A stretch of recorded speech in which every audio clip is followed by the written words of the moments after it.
This fly in this room. Quit farting while I'm recording! I'm almost about to quit this episode before I started. This fly is flying around my room every time I hit the record button. And then when I turn the camera off and go look for it, he stops.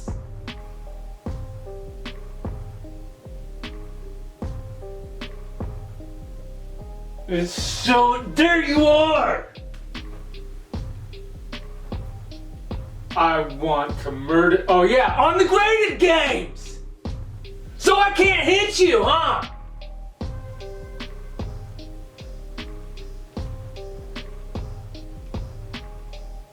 It's purposely taunting me. I'm done living in the South. There's so much nonsense in the South. I know flies are everywhere, but that's one thing. But I'm talking about everything else. You remember that mouse I killed in April? Well, his big cousins just came to seek revenge.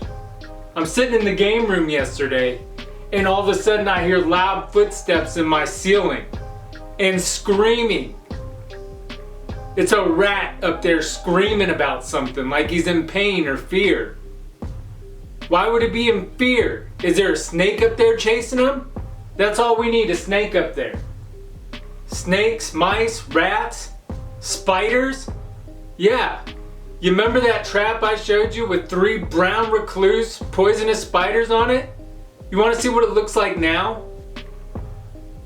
This thing is loaded with poisonous brown recluse spiders. Alright, it's like 15 minutes later and I think I killed the fly.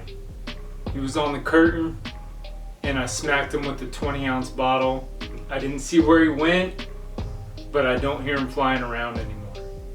So anyways, when I went to basic training 19 years ago, I went there with the idea in my head that I was going to follow all the directions to a T so I could stay out of trouble. So I get there to Texas on the bus, and as I'm getting off the bus, all the TIs are out there yelling and screaming and having everybody line up, and they're putting all the people in a formation. And then they yell, if you've ever played an instrument, go stand over here. And I'm like, well, I played an instrument before, and here I am trying to follow all the rules, so I go stand over there. And it was almost instant regret. I'm standing in this long line of people that have played instruments before, and a TI comes over and tells everybody to yell out what instrument they played and how long they played it for. So you have the first guy in the line go, guitar, 8 years. Second person, cello, 12 years. And all these people are just yelling out all these complex instruments, and they played them for a really long time. And when they finally got to me, I said, keyboard, 3 months. I mean, I was trying to follow the directions to a T. They said, have you ever played an instrument? Yes, I have. I played the keyboard. What they were looking for was people to play in the Air Force band. Needless to say, I didn't make the cut, and they told me to go back in the other formation. What made me think of that story is one of the games we're reviewing today is actually a Nintendo keyboard, the Miracle Piano. And this specific one is for the Super Nintendo. They also came out with them for the original NES, the computer, and other systems. But this one has all the cables to plug up directly to your Super Nintendo console. So yeah, it was instant regret, and I tried to make sure that I never made the same mistake again. You know, when you make mistakes, you try to learn from them.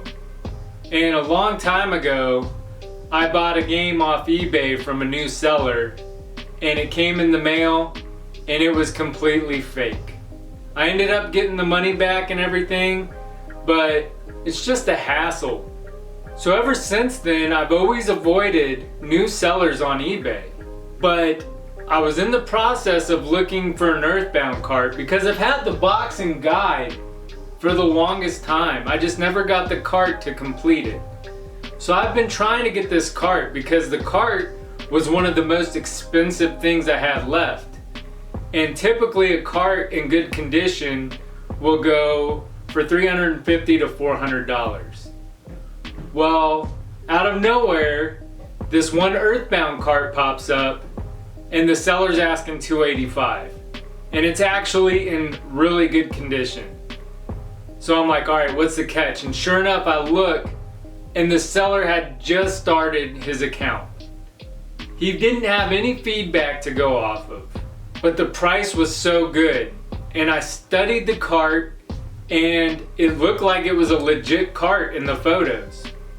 And then I went and I looked at the other items he had listed, which he had 3 other items, and they all had the same backdrop. And the other items he had listed weren't like rare or expensive or anything like that. There was a game in there missing the manual, stuff like that. So I feel like if this person was gonna be a scammer, they would have got better stuff to scam with. And the Earthbound he had listed didn't have any board picks or anything like that. So it was a risk.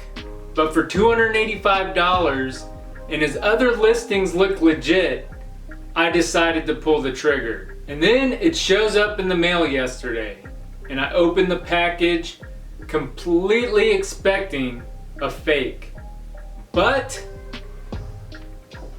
it ends up being an authentic label and board. So I got this for a really good deal. And that's not the only cart that I just bought from a new seller either. Another game we're checking out today, the Jetsons. I had the box and manual for this one already. And then I was waiting for the right cart to pop up for that one, which typically they go for at least $115, but they can sell for $125, $130. Well, another new seller had this cart listed for $115 and in really good shape.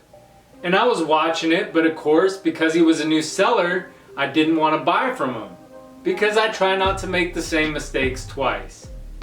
Anyways, he sends an offer for $100 flat, and I just can't say no.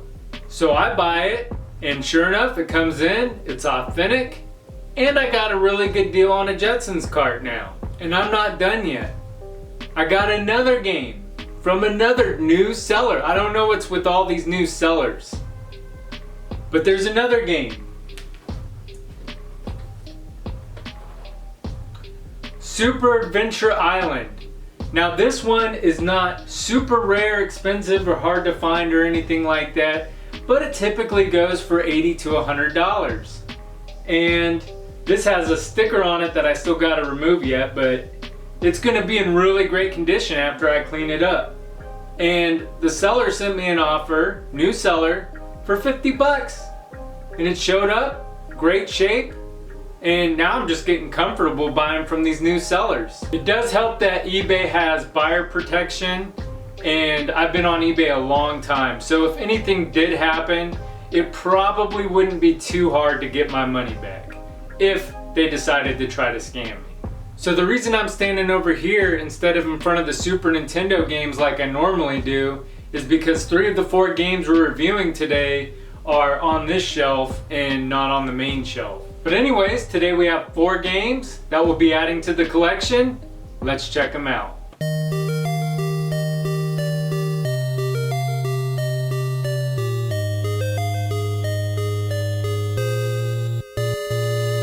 And the first game up is Oscar. Oscar was developed by Flare Software and published by Titus. It released for the Super Nintendo in 1996. Oscar gets stuck in a movie theater. The only way out is to go into all 4 films and find the hidden Oscar statues. That's the only way he can leave the theater. You can play the films in any order. There's a prehistoric film, horror film, Western film, and cartoon film. Every level is the same concept. You find however many statues are hidden, and once you find them all, you find the clapperboard. In each stage you can find power-ups. Some are helpful like wings which let you fly, or a yo-yo which is handy for taking out enemies, but then there are not so helpful ones like invisibility, which just makes Oscar disappear. You can't see where he is on the screen, but he's still vulnerable to enemy attacks. The game reminds me of Maui Mallard in Cold Shadow with the jerky camera and floaty controls. They aren't game breaking, but it takes time getting used to. The music in each level fits the theme well and it's good. The gameplay is fun for the most part, but there are enemies that literally pop out of nowhere with no indication, and that gets really frustrating. Luckily they have a red elephant in each stage that acts as a checkpoint. You can also get hit 3 times before losing a life, and when you lose a life, you still keep all the Oscar statues you've already found. Overall, I give Oscar a pass. Once you get the hang of it, it's a decent platformer. Oscar is game number 221 for the collection, and it cost me $435 shipped. And at $435, that brings our total up to $37,964 for the SNES Quest. Now normally if I have a game that's graded or sealed, I would give the price charting price, because we're trying to figure out how much it would cost to put a complete in box Super Nintendo library together. So we don't want prices of sealed or graded games, but $435 for Oscar complete in box is pretty much what it goes for anyway. So that's why I gave the actual price I paid for it. And the next game up is Miracle Piano.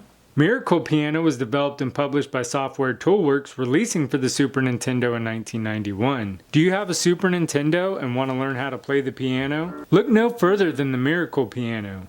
This keyboard hooks right up to your Super Nintendo console. It teaches you how to play from the basics of reading music to playing full songs. You start off by choosing a selection from 1 to 36. 1 is very basic and teaches you where to place your hand and how it should be formed. And then you have 36, which is your most advanced lesson. The game does a great job of easing you into things. It also breaks up the monotony with games scattered throughout. You have a Roboman game where you play as, let's be honest, Rob the Robot, and you practice your timing. Then there's a shooting gallery game where you shoot ducks by hitting the right notes, and a ripcord game where you practice reading music. If you read the music right, a dude will parachute safely to the ground. If you're wrong, well,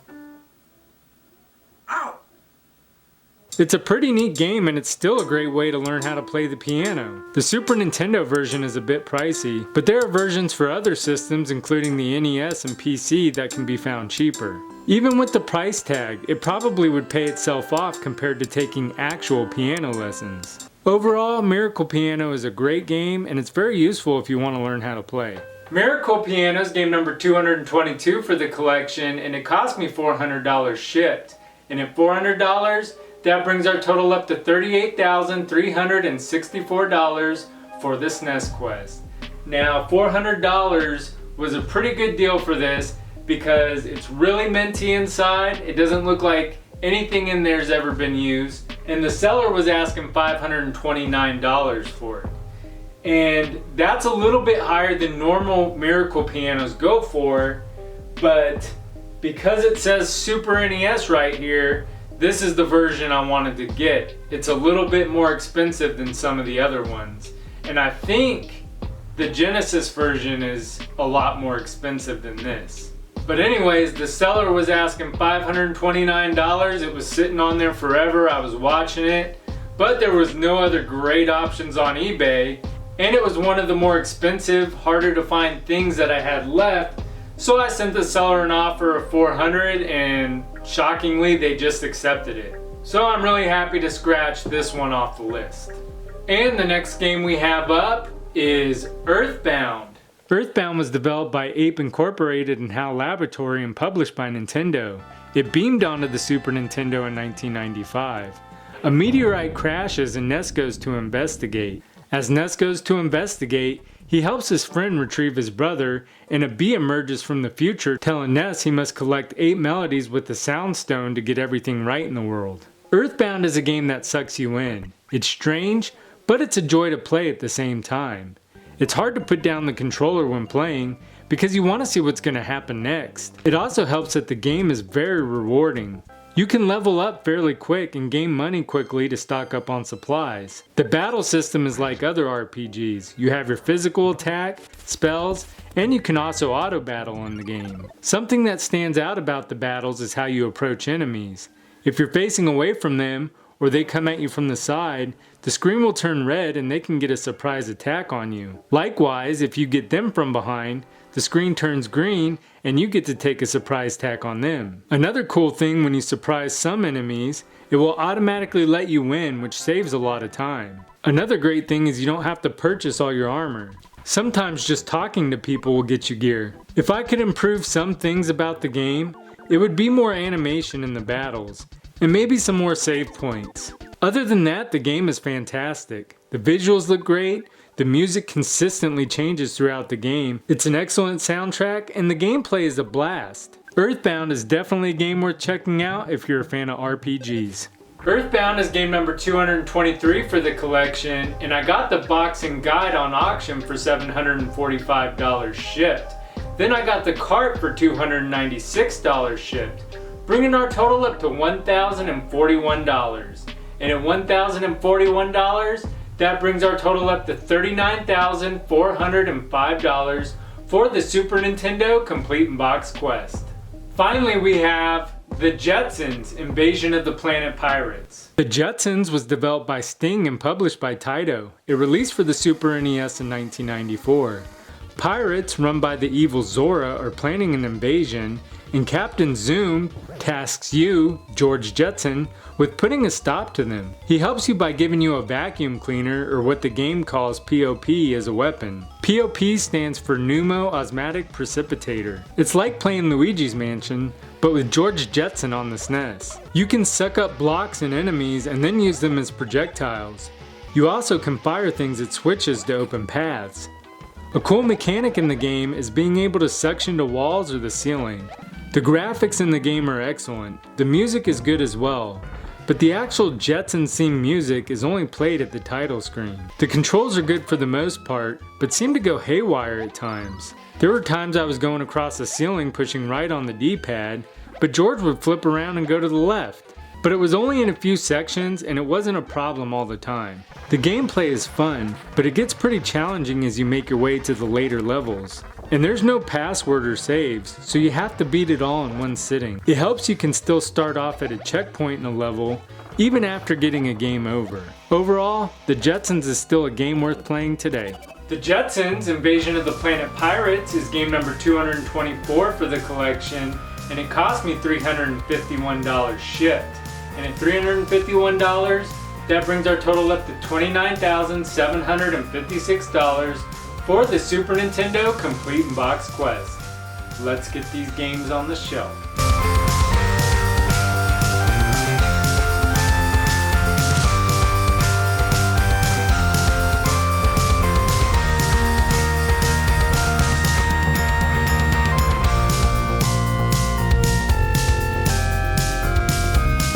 If you enjoyed the video, please make sure to subscribe. I'm completing the entire Super Nintendo library, complete in box, right here on this show. Also make sure to leave a thumbs up for Earthbound. Until next time, I'm Gamer Wayne, and thanks for watching.